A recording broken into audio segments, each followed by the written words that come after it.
Dados da Organização Mundial da Saúde, divulgados em 2013, mostraram que mais de 8 milhões de pessoas morreram de câncer em todo o mundo.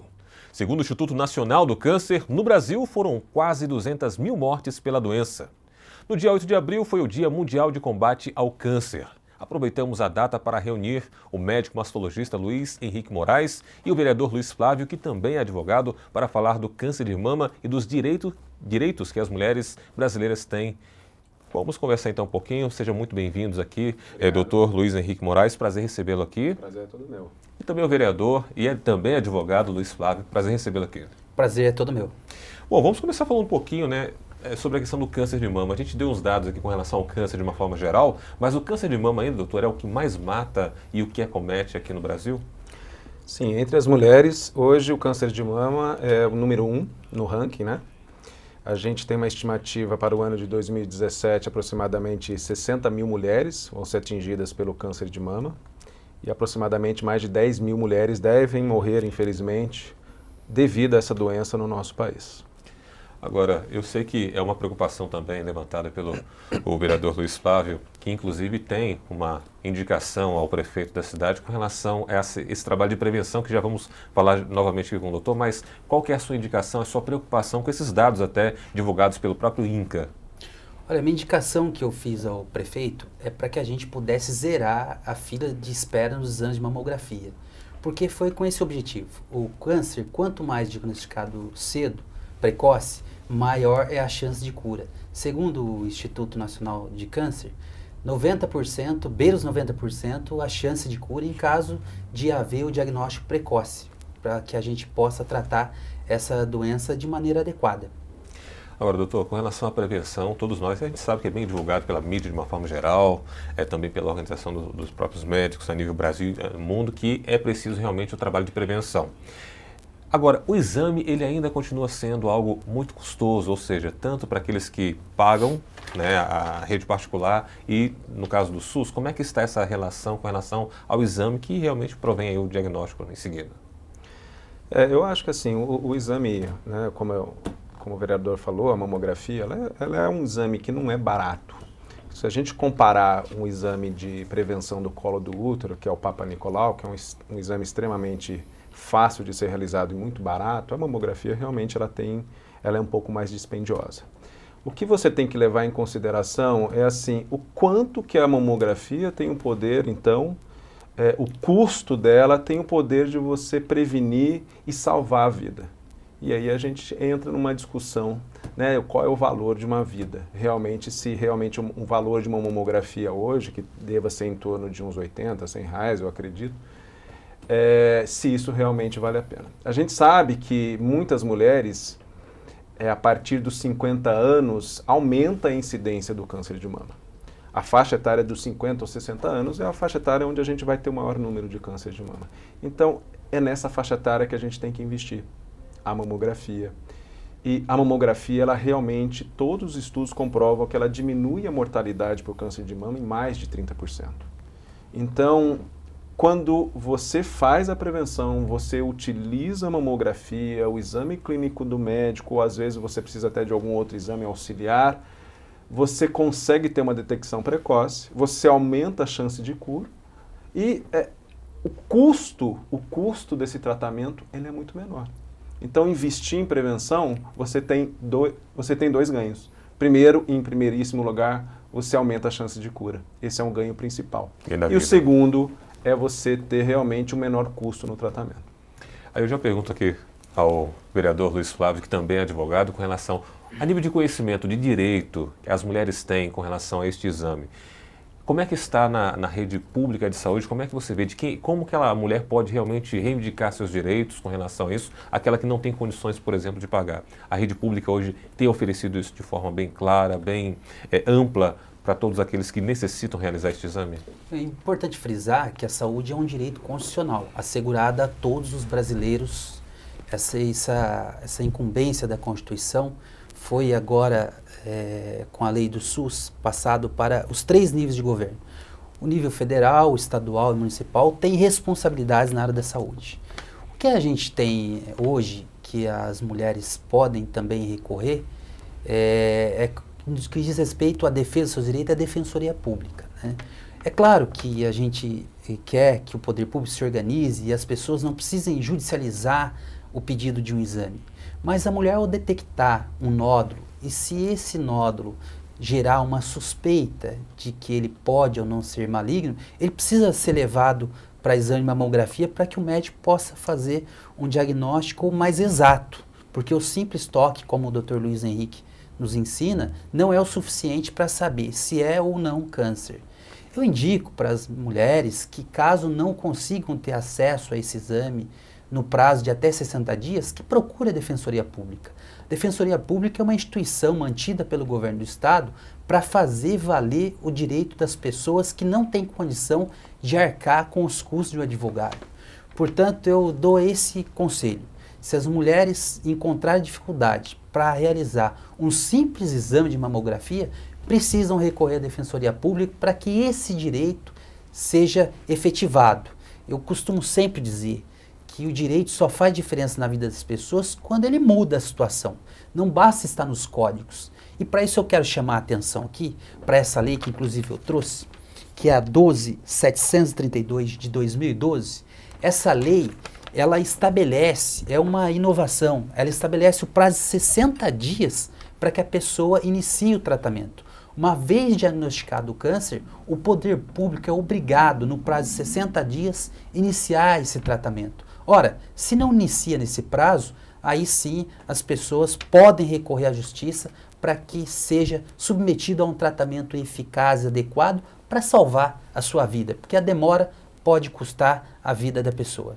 Muito bem, você está assistindo ao programa TV Câmara Entrevista. Nosso tema de hoje é câncer de mama. Estamos recebendo aqui o vereador e também advogado Luiz Flávio e também o doutor Luiz Henrique Moraes, ele que é médico mastologista. Doutor, voltando à questão da prevenção, como frisou bem o vereador, é uma grande urgência da mulher quando ela descobre alguma coisa, quando ela realmente tem esse primeiro diagnóstico. Mas até chegar nesse diagnóstico existe um caminho, né?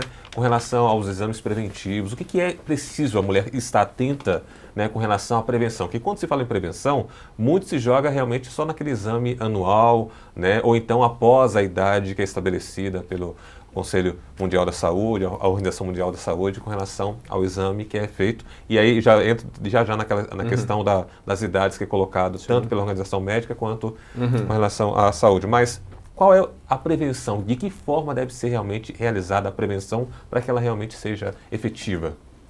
Quando a gente está falando hoje aqui sobre prevenção secundária. Existem dois tipos de prevenção, a prevenção primária e a secundária. A primária significa aquelas medidas em que eu posso ter no meu estilo de vida ou na minha vida que evitam eu de ter um câncer. E quando a gente está falando aqui agora é sobre prevenção secundária, ou seja, se eu tiver um câncer, que eu consiga detectar ele de uma forma mais precoce possível. Em relação ao câncer de mama, existe basicamente uma tríade em relação à prevenção secundária, que é o exame clínico do médico, que é o autoexame e que é a mamografia. Com esses três unidos, eu tenho uma chance muito grande de fazer uma detecção precoce do câncer de mama, ok? A gente vai falar sobre idades mais para frente, mas assim, é importante saber que só o autoexame, ele não é o necessário. Só o exame clínico do médico não é o necessário. Só a mamografia não é o necessário. Então, quando a gente vai oferecer uma prevenção para uma determinada população, a gente tem que oferecer esses três tipos de situação. Você tem que ter um médico que possa ser examinado, onde ela possa ser examinada. Você tem que ter a orientação a ela em relação a como ela faz o seu autoexame e você tem que disponibilizar a mamografia. Não adianta absolutamente ela passar no médico, ser examinada, fazer uma mamografia e depois não conseguir retornar ao médico para que ela mostre essa mamografia. Então a prevenção, ela inclui realmente uma série de situações onde tudo isso tem que se acontecer para que você realmente tenha um objetivo final, que é a detecção precoce e aí sim fazer essa prevenção secundária de uma forma adequada. Eu já aproveito para emendar então a pergunta, porque já que tem a secundária e a primária, mas na base, a partir de quando a mulher deve ter uma maior atenção com relação a esses exames, tanto na parte primária quanto na parte secundária? Porque existe uma certa discussão com relação a isso, né? Uns falam que é a partir dos 50 anos, outros falam que é a partir dos 40 anos, e ainda tem um índice mostrando que cresceu o número de mulheres entre 30 e 40 anos que são diagnosticadas com câncer.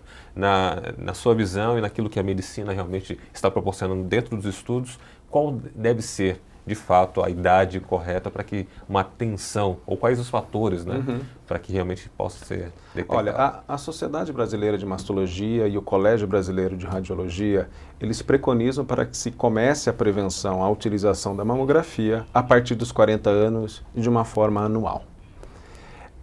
Hoje, se a gente pegar 100 mulheres que tiveram câncer de mama, aproximadamente 25% delas vai estar na faixa etária dos 40 aos 50 anos. Como eu falei anteriormente, a grande maioria dos cânceres de mama acontece mais na faixa etária posterior aos 50 anos. E realmente o Ministério da Saúde, juntamente com o INCA, eles preconizam que se faça a mamografia a partir dos 50 anos.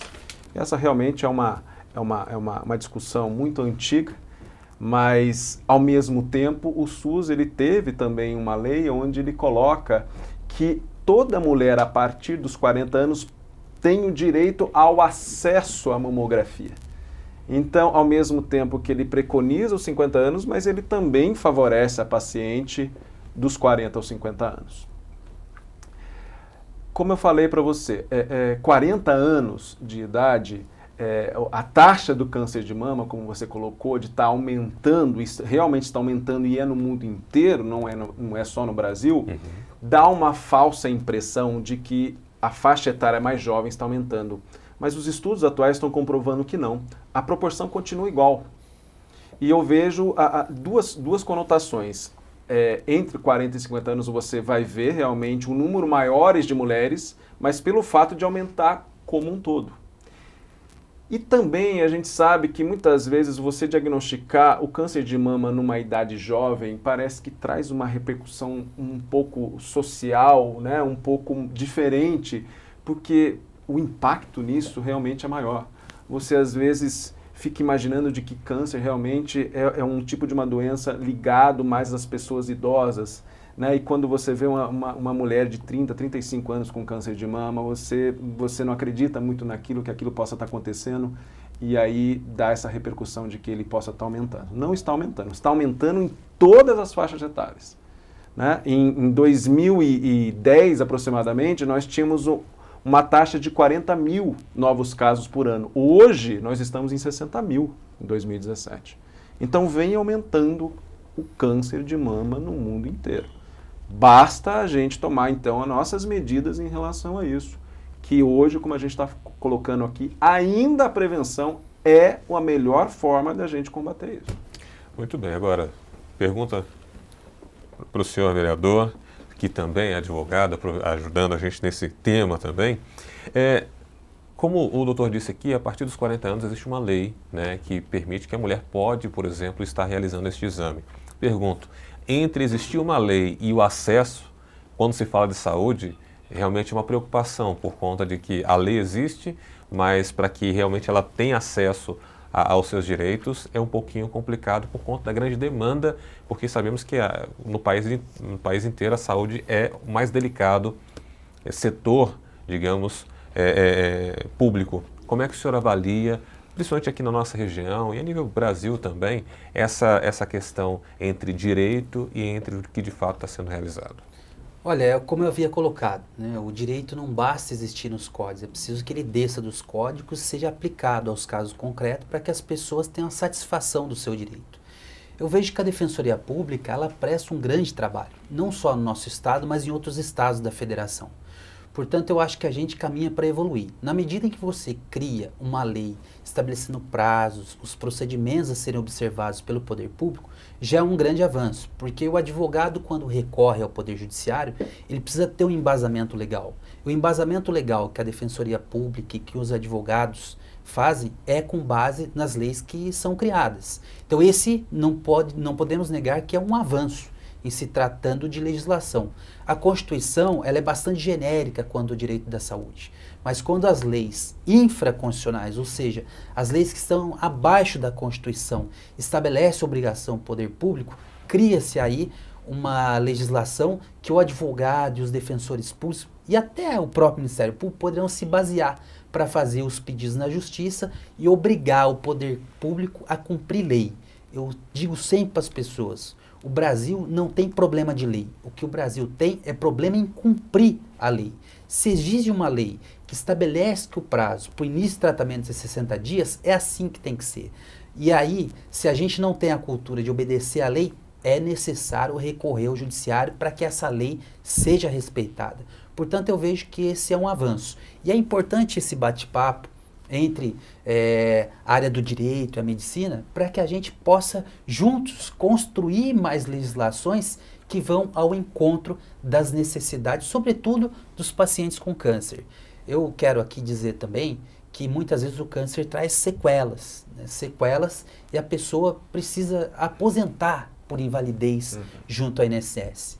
Tem um benefício que muitas pessoas desconhecem, que é o quê? Se aquela pessoa está em casa e ela precisa da ajuda de mais uma outra pessoa para acompanhar na enfermidade, ela pode, na aposentadoria por invalidez, pedir junto ao INSS o acréscimo de 25% sobre aquele benefício, para que possa ajudar nas despesas do lar e também daquela pessoa que esteja acompanhando. Então esses direitos, quando estão estabelecidos, nós não podemos ficar de braço cruzado, nós precisamos fazer valer a lei. E esse é um papel do Poder Judiciário, um papel da Defensoria Pública, dos advogados e nós aqui do Poder Público. A nós compete fazer valer a lei que foi criada. Tá certo, você está assistindo ao programa TV Câmara Entrevista, nosso tema de hoje é câncer de mama. Doutor, já pegando esse gancho com relação à parte do direito, eu imagino que o senhor tenha recebido, tenha participado em algum momento dessa discussão e de uma situação, por exemplo, algum paciente que tenha entrado com algum recurso para que pudesse ser atendido. Como é que o senhor vê essa medida, né? Se realmente ela é válida e necessária, precisa, com relação ao tempo estabelecido até na própria lei? Né? Tem ajudado realmente a salvar vidas essa medida? Não tenha dúvida. Eu acho que assim, essa lei dos 60 dias não foi criada ao acaso, ela teve realmente um estudo em cima disso. A gente sabe que a partir do momento que você diagnostica um câncer, seja um câncer de mama, qualquer câncer, na verdade, o tempo para o início do tratamento, ele é fundamental no resultado final, no prognóstico dessa paciente. Então, eu vejo isso realmente com muitos bons olhos. Concordo com o vereador, eu acho que a gente tem que fazer valer isso, né? Infelizmente a gente às vezes tem dificuldade, a gente não gostaria que a pessoa fosse até a Defensoria Pública para resolver esse problema, porque nós gostaríamos que o sistema já funcionasse dentro desse prazo. E infelizmente a gente acaba esbarrando em determinadas burocracias, às vezes determinadas dificuldades que a gente muitas vezes até orienta realmente a paciente a ir buscar os seus direitos. E muitas delas não sabem. Né? Elas têm o câncer e elas não sabem dos direitos que ela tem em realmente poder iniciar esse tratamento o quanto antes. Talvez muita gente deve estar se perguntando, eu já vi alguns questionamentos com relação a isso, nessa parte do direito, é que quando a pessoa entra na justiça, ela pode estar passando na frente de outras pessoas. Exato, exatamente.